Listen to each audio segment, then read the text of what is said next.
Alright folks, welcome back. Rudy, Alpha Investments. If you're not familiar, everybody's getting their stimmy checks around the country and the world, well I guess the United States. In 2021, this is going to be a 2017 Rudy rants about this crazy shit that it's absolutely absurd and nobody knows what the hell's going on. Okay? So buckle up, sit down. This video is probably going to get, I'm going to get pretty escalated and ridiculously triggered in this video. So if you're not familiar, when the government passed the last round of stimulus checks for the American people, as with all things in life, there's a bunch of caveats and hidden things attached to it that nobody knows about until after it's done. So, if you're not familiar, this is going to be controversial, and we're going to go through it. If you're not familiar, after getting endless amounts of messages, I decided I will cover it. I'm just in a feisty mood today. And if you're not familiar, any payment processing merchant companies like PayPal's and Cash Apps and Venmos and Zells and all this crap, the biggest one being PayPal, normally they only generate a tax form for the IRS if you break over $20,000 in deposits or sales. And they generate what they call a 1099-K. Now, in this new law or new system in place, they are now adjusted the numbers where all you have to do is have at least $600. They lowered the threshold from $20,000 all the way to the floor to pretty much $600, which is going to capture a tremendous, huge chunk of the population that's lower income, small business, starting out. And I know what most of you are going to say. I know what you're going to say. Well, Rudy, those people should have been paying their taxes and reporting it anyways. You're probably right. You're probably right on that. I'm not here to discuss how all these individuals or a college student or a high school student or anyone who sells one card for $700, whether they report that one card to $700 that they received to the IRS because they paid $400 for it and they made $300 profit. I'm not here to discuss it. That's up to individuals how they want to do their stuff. For big stores like me, I don't really care. Because my taxes are very simplistic. They're very straightforward. I don't really have to deal with a lot of that. Essentially, look, I take the PayPal 1099-K. If it shows there's, $1,000 in sales for the entire year of Alpha Investments, or add 4 zeros. If it shows X amount of sales, I take that. I put that on the self-employment thing. It shows that's your incoming revenue and gross sales. I take all the post office receipts. I take all the distributor receipts. I take all the utilities and the warehouses and the card stores, and I put it all together, and I take the money that comes in against the money that comes out, and there's a net number. It's pretty straightforward. I don't really concern myself with taxes and auditing and problems because I have a paper trail of what comes in, and I have receipts and proof of documentation of what goes out. It's the same thing with YouTube channel. It's all bundled into the business because the cost to make the video is pretty much an expense. The revenue that comes in from YouTube is more revenue that, Google AdSense sends on a 1099. So I take the Google AdSense 1099, I take the PayPal, I just put it together. There's your total, and I deduct it against the expenses. There's your net difference. Now, that's pretty much what bigger stores and bigger companies or very large YouTubers are going to do. Now, here's the problem. I don't understand why, this is where we're going to go off the rails, folks.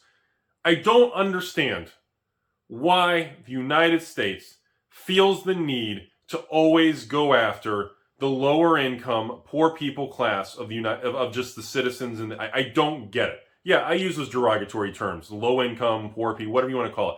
I don't get why those people are constantly targeted. There's the thing a couple of years ago.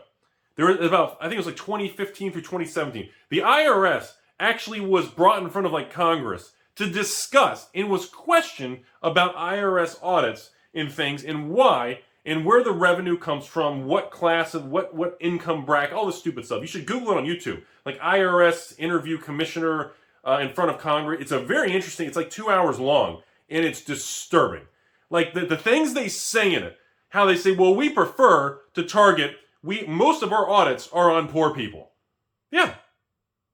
No joke. We prefer to target. We have different classes of audits and different schedules of the complexity. We have an intro where we send an inquiry and we send an automated form to the taxpayer.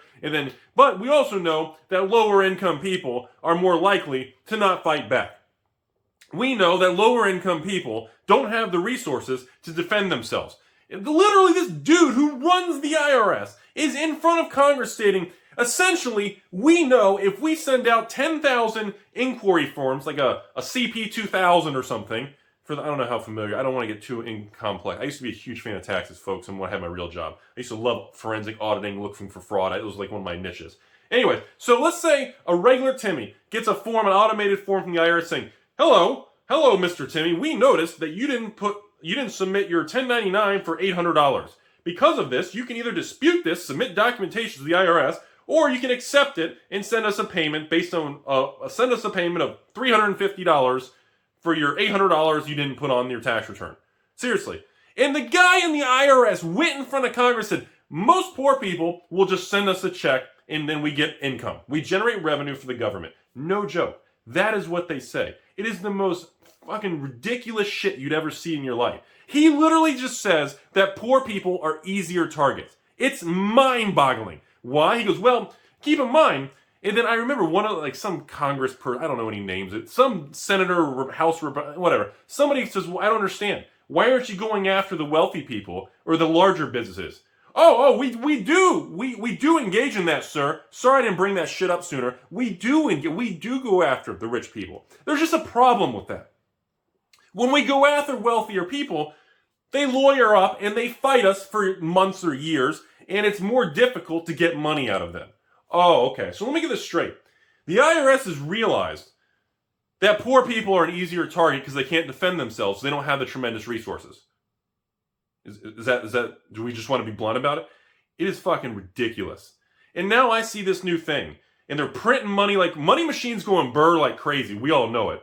And, you know, the value of anyone who has assets and anyone who has inventory and collectibles and real estate or equities, I mean, it doesn't affect people like me. Let me be honest with you all. When inflation flares up and these rules are changed, I don't care. The value of my magic collection will go is so far past 8 figures now. It's not at 8.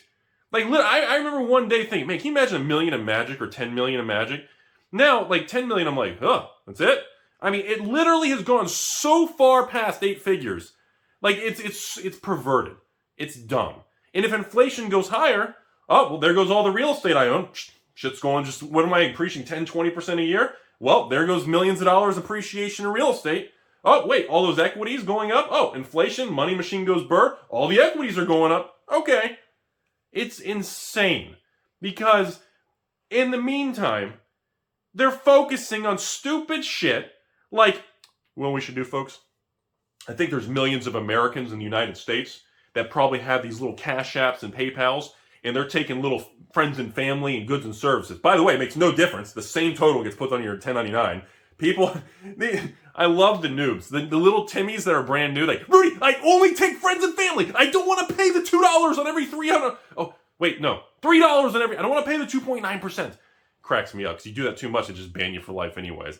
And it just cracks me up how people get so fixated on these little tiny things. That's the difference. Timmies do that.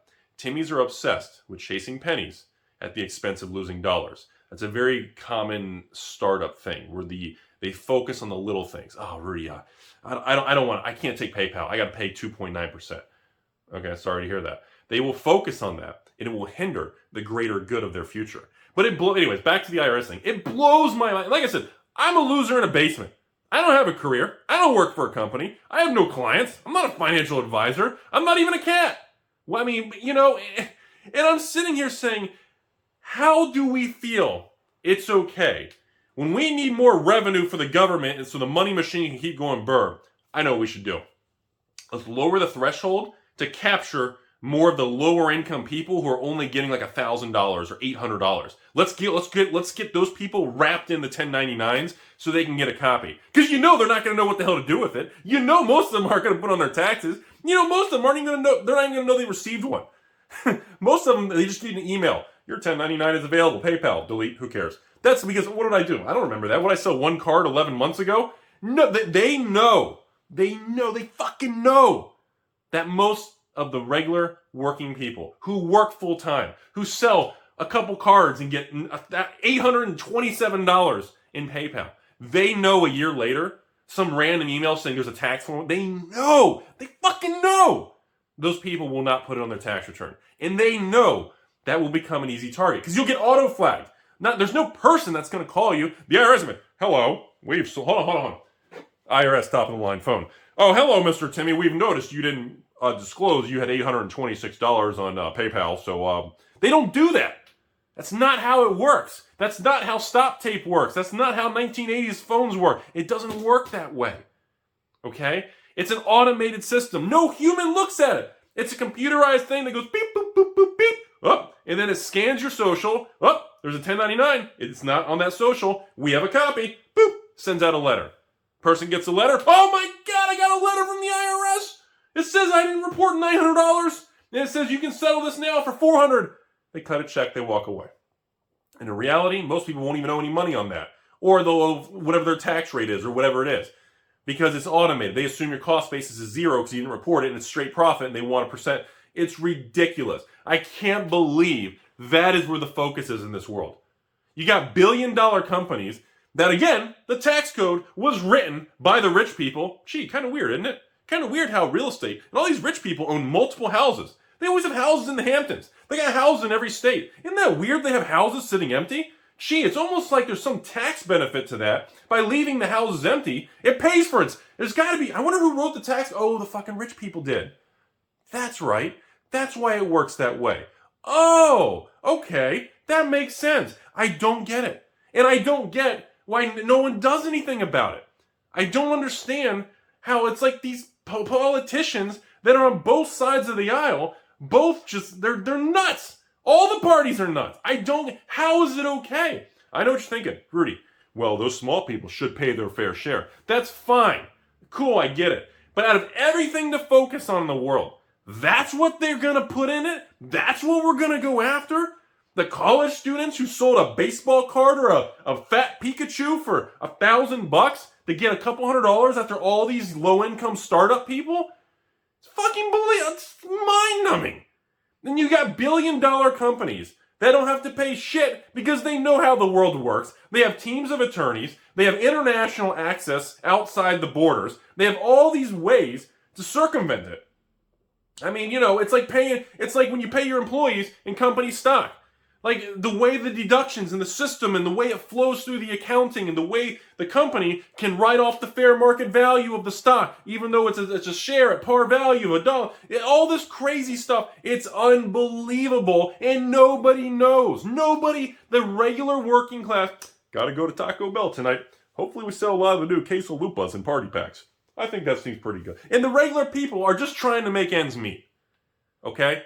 There are people out there that do need stimulus. There's people out there that do need help. There's card stores that need help. There's regular families that do need help paying their rent. There's regular people that are going, Jesus, have you seen the prices of food? Why is everything going up? Oh, well, it's okay. I got a stimulus check.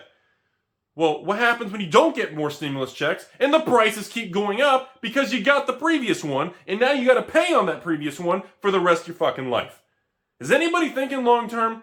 It's the same shit I've talked to you guys about before with capitalism. It's the same thing I've talked to you. They're the dark side of it. It's the same thing with Papa Hasbro. They're making decisions to maximize revenue, inject prices up to get as big of a bonus as they can get right now at the expense of long-term devastation because the people making the decisions won't be around in 20 years to deal with the consequences at Papa Hasbro. It's the same shit. It's just a huge problem. And it blows my mind. And you want an honest, Rudy answer? It blows my mind that the IRS and the government is focused on reducing the threshold to send out more tax forms to the people with the least amount of money. Really? Really? Come on. Like, that's what we feel the solution is? Really? I mean, I get the billionaires and the tax. Let's give them an extra 1%. Let's tax Wall Street. Whatever. But it's not that simple. You can't just levy things against some of those other rich or powerful people. Because I tell you guys over and over, money will flow at the path of least resistance. You put a boulder in the way, guess what happens when you pour water down if you pour water down a hill, you put a big wall in front of it. The water hits the wall and it flows left to right and goes around the wall and keeps going down the hill. And that's what happens to these powerful people who have access to all kinds of crazy shit that regular working people don't have access to. And it's insane. It blows my mind. And I love capitalism. I've made tremendous amounts of money. I don't even need to work. I have a cardboard empire. I just love it. I love the cards. I love the cardboard. I love all the card games and the Pokemons and Pikachus and Magics and all these new card games. I love being a part of it. But it just blows my mind of how just, I don't get it. I just don't get a lot of things. And that's the Rudy rant. I just don't understand, out of everything in the universe, to try to figure out how to navigate the future, it is deemed the best step to move upwards is to like lower the threshold on 1099s, knowing that you're going to distribute millions of additional 1099s, millions of them. And most of those millions are going to go to low-income people who are not going to know what the hell to do with them. They're not going to do anything, and they're going to get dinged for money because they just don't know what to do. And it blows my mind. It absolutely is just, out of everything in the world to restructure, to take a look at, to break down, to do deep thinking, to critically reevaluate how it should be managed. I can't wrap my brain around it. And I know many people are going to angry and hate this video saying, well, Rudy, those people should have paid their $21 in taxes on the one card they sold for $700. I know there's going to be people who say that, and that's okay. But, you know, the cost and the amount of money sloshing around in this country, and the amount, the biggest wealth transfer I've ever seen in my lifetime has happened in the last 12 months. I've never seen anything of this kind of caliber, of just the 2020 thing and what it did to just who has the assets, who has the money. And we're not even talking about just the Magic cards that got absorbed and accumulated in Diamond Hand, a handful of peoples, and the amount of thousands and thousands of Magic players who liquidated their old cards to stores, to people like me, to other investors that are just now, and the prices just skyrocketed 2, 3, 4, 5, 10x. And now, you know, these stores and these people like me have just unbelievable amounts of old Magic cards. And Wall Street people with unbelievable amounts of shares of stock who just bought the living hell out of everything in 2020 when people were just trying to survive. The wealth transfer is so extreme, I can't even put it in words to make it seem impactful. And it just seemed, and then on top of that, it's like, well, let's make sure anybody who gets a little bit of money now, let's make sure they even get tax forms for a couple $100. It just, I don't know what to say. I'm just going to end the video. I got nothing else.